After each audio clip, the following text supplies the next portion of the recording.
syahrul ramadhan alladzi unzila fil Qur'an hudan linnasi wa bayyinatin minal huda wal furqan. Kenyataan itu tetap datang tiap-tiap tahun. Tiap-tiap tahun Ramadan, Syekh Ramadan akan turun. Ramadan itu macam Syekh lah, macam Syekh Murabbi lah Ramadan ini, Syekh Mursyid lah. Ya, siapa yang tak taat pada Syekh Mursyid itu bulan Ramadan, semua tak makan tak minum tak berani. Oh, itu mursyid besar lah itu. Mursyid lain tak tentu. Kalau Syekh Ramadan turun, bulan itu tegas dia, jangan makan jangan minum. Nampak itu, semua jadi baik waktu bulan itulah, waktu Syekh itu ada. Ya, ya malah Syekh depannya. Tapi kalau tuan Syekh dah tak ada, apa jadi anak murid? Macam cikgu sekolah lah, kalau dalam kelas itu kalau tak ada cikgu, apa jadi anak muridnya? Baling layang-layang, baling surat lah, kumpulkan, macam-macam dia buat itu. Tapi kalau guru sudah ada depan, apa jadi? Kita macam itu juga, bila turunnya Ramadan, bila masuknya bulan Ramadan, Syekh Ramadan turun lah, semua orang bertasbih, baca Quran. Syekh Ramadan ada. Ya, tapi semua orang dalam hati berdoa, bila Syekh ni nak pergi cepat. Ya, setengah orang itu bila sudah dekat hari akhir itu rasa lega sikit lah, tuan Syekh nak pergi dah. Ya, macam tuan Syekh nak balik London lah. Ya, kalau tuan Syekh nak balik London, anak murid yang setengah itu rasa lega juga. Ya, boleh menapaslah bulan ini. Kalau tidak dia ada itu, ya, nak kata benci sangat pun tak juga. Ya, ini antara benci dan kasih ya.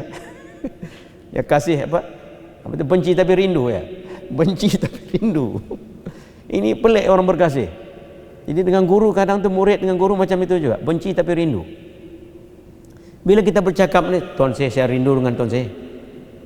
Tapi tengok perangai itu benci pun ada juga. Ya, maksud bila guru bercakap dia nak mendidik dalam itu. Kadang kalam-kalamnya perkataan itu menyentuh benda dalam.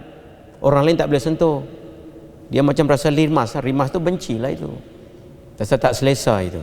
Jadi maka terwujudlah perhubungan benci tapi rindu. Itu yang tercetusnya itu. Ya, guru faham itu, tak apalah. InsyaAllah yang benci itu akan jadi bertambah rindu juga. Ya, jadi begitu Syekh Ramadan ini bila turun, manusia berubah.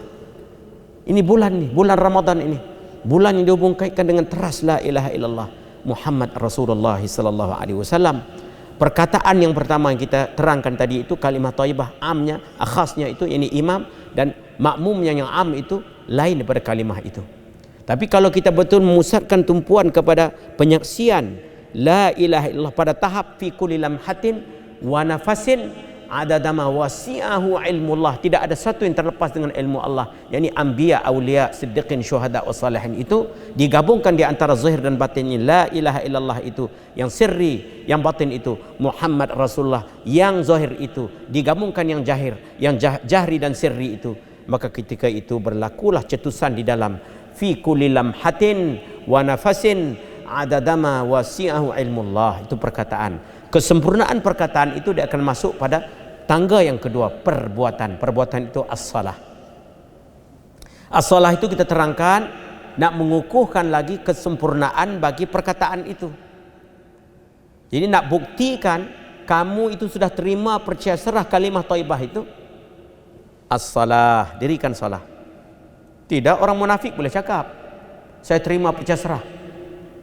As-salah itu dia furqan, dia nak farakkan lagi, dia nak tapis lagi. Furqan ini macam penapis lah, lagi halus, lagi halus. Tapi setengah nafsu manusia berkata, wah leceh lah macam ni, halus sangat lah. Weh, engkau kalau ada baju, engkau nak buat baju, kalau tukang buat baju pada engkau, pada awal pembuatan tukang baju itu kan kasar. Tiba-tiba engkau pergi, dia sudah halus sikit, engkau nak tak baju halus itu? Naklah.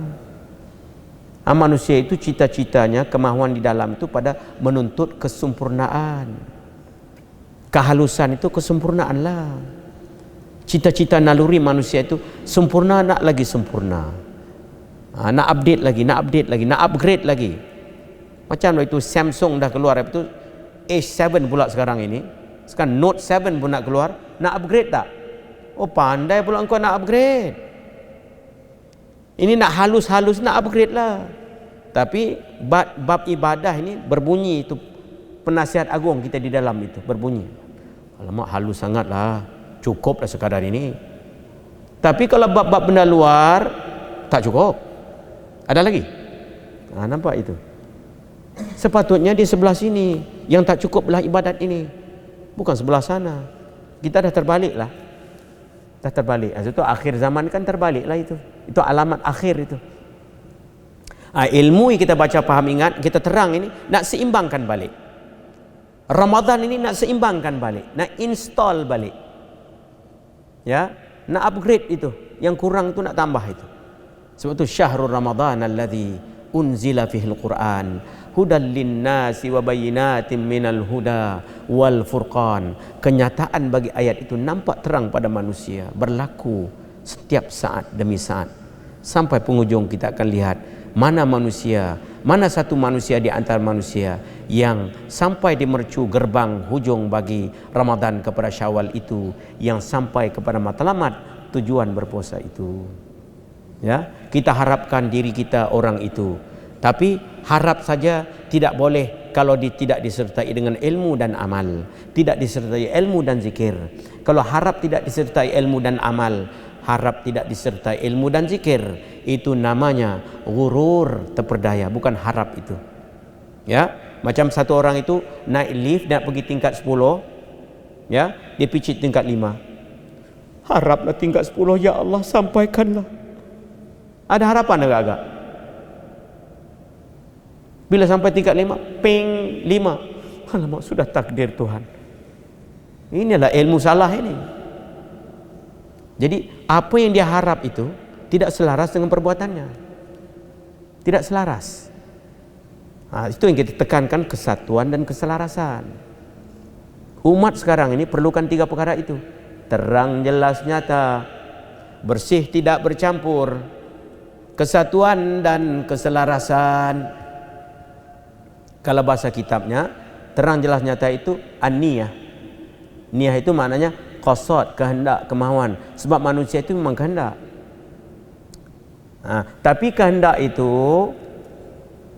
tidak akan tetap pada kehendak yang sebenar-benar yang dikehendaki kalau tidak terang, jelas, nyata.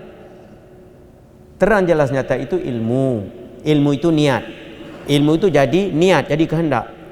Setelah itu masuk tahap kedua, bersih, tidak bercampur. Ini ikhlas. Masuk yang ketiga itu sidqun, yakni kesatuan dan keselarasan, gabungan itu. Ya. Baik, kita sampai kepada perbuatan itu, yakni as-salah. Kita nak berhenti di situ. Jam berapa sekarang? 4.37. Jadi sudah hampir lah. Ya, sudah hampir. Baik, kita buka sekejap dalam mungkin 5 minit kalau ada soalan, soal jawab. Kalau ada lah. Apa juga yang muskil, apa juga yang kurang terang, yang percakapan tadi. Sebab percakapan itu dia agak luas penerangannya itu. Ya, sebab kita cakap cara am, nak gabungkan ilmu-ilmu itu semua pada satu tempat. Jika ada soalan, dipersilakan soalan. Ya. Ada satu soalan. Ya. Sekarang ni orang barat mengatakan nakkan kecemaran excellent, mana berurusan emosi dengan creative thinking bersama. Jadi pada skop tasawuf tu macam mana? Jadi dia panggil emotional intelligence kalau bahasa sekarang lah. Ya, mereka pukul gendang sekarang ni, emotional intelligence.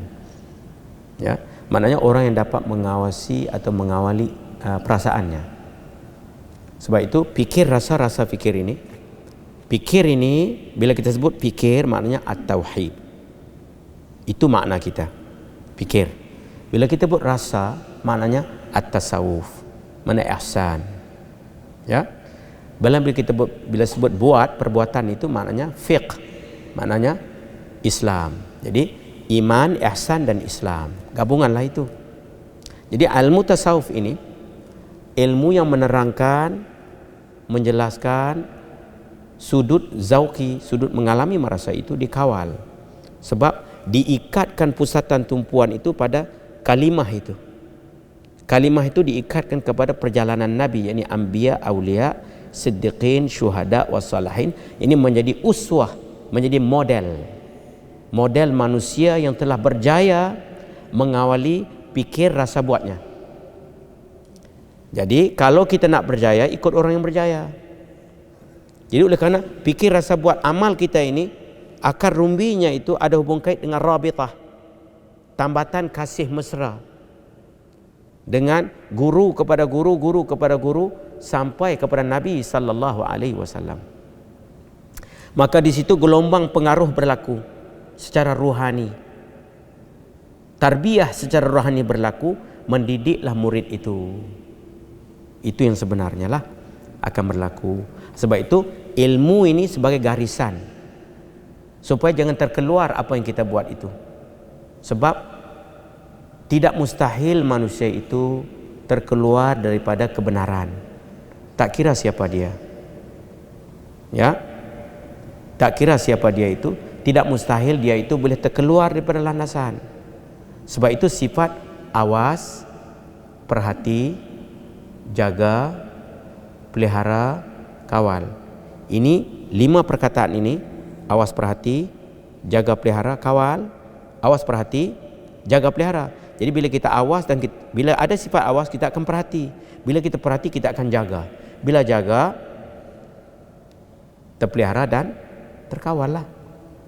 Itu himpunan daripada ihsan tadi, muraqabah yang ada kaitan dengan perasaan tadi.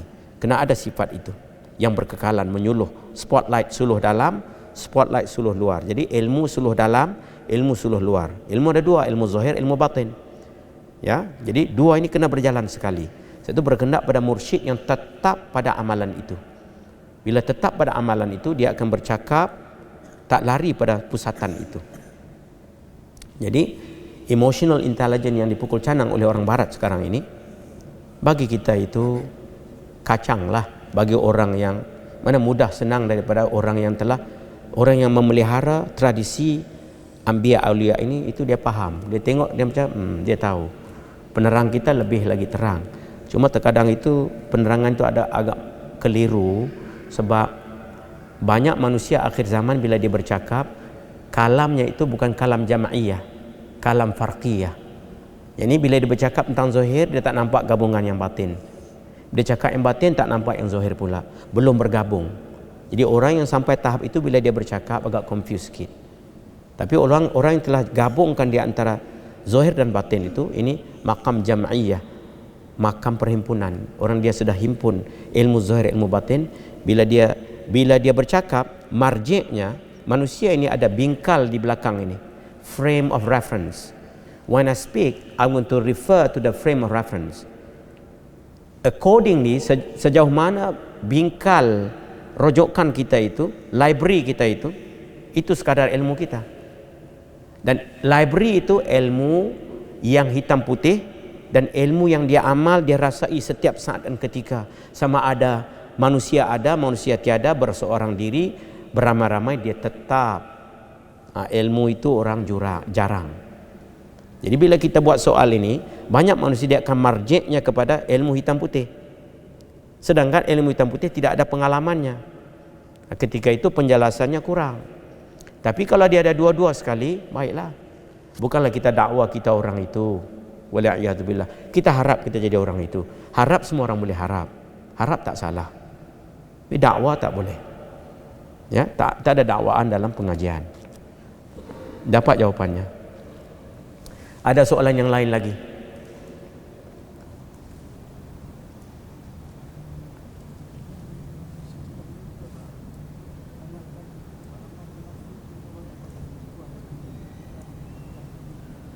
Bagaimana nak kalah, nak lemahkan nafsu itu? Bagaimana Tuan Syekh? Apakah banyak ingat tumpu itu? Naam. Kita nak kalah, nak lemahkan diri yang rendah itu, ingatkan diri yang tinggi. Manusia itu apa yang dia ingat? Kalau kita ingat hari ini nak makan nasi ayam, dapat nasi ayam tak? Dapatlah. Kalau kita ingat betul nasi ayam. Walaupun sebatu jauh, 1 kilo jauh kedai nasi ayam itu, terbang kita di sana untuk dapatkan nasi ayam. Manusia itu apa yang dia ingat? Ya. Kalau kita nak tundukkan nafsu yang rendah itu, ingat nafsu yang tinggi itu, yakni ilmu yang tinggi, ilmu Nabi itu. Ingat itu. Tumpu di situ. Kalau kita tumpu, ingat itu, kita akan jadi itu. Pasti jadi. Kekuatan insan di dalam ingatannya, apa yang dia ingat, yakni apa yang dia pilih untuk ingat. Pilih itu. Ya. Jadi kita buat tetap, insya-Allah dapat. Pasti dapat. Ada yang lain lagi soalannya? Iya. Nak kekalkan tumpuan itu bagaimana? Bila dia bercakap nak kekalkan tumpuan itu, nak kekalkan tumpuan itu, soalnya nak tak nak? Nak. Nak tumpu pada apa yang nak lah, kekal lah. Kita jadi masalah ni, kita nak kekalkan tumpuan itu. Kalau kita nak kekalkan tumpuan itu, kata kita nak kekalkan tumpuan kepada kipas itu, mata kita tengok sana, nak kekalkan tumpuan pada kipas, boleh tumpu? Tak boleh lah. Tumpu di situ. Kalau kita nak, soal apa yang kau nak? Apa yang kau nak itu? Apa yang kau nak itu kau tumpu situ. Baiklah, kita tumpu, kita berhenti insya-Allah. Al-Fatihah. Bismillahirrahmanirrahim. Barakallah.